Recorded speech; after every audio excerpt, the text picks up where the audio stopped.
Okay, let's pull the case file on one of the wildest heists in crypto history. Picture this. It's 2016. $60 million. Just gone from a project called the DAO.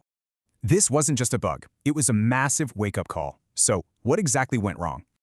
The weak spot wasn't some complex code. It was a simple mistake, hiding right in plain sight. Here's the fatal flaw. The contract paid out before updating its own books.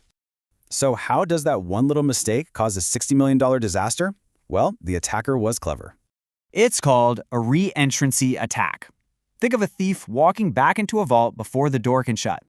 So the attacker just kept asking for money, over and over, before the system even realized it was broke. So the big question is, how do we build a defense that can't be broken? The answer is a simple but brilliant rule for writing secure code.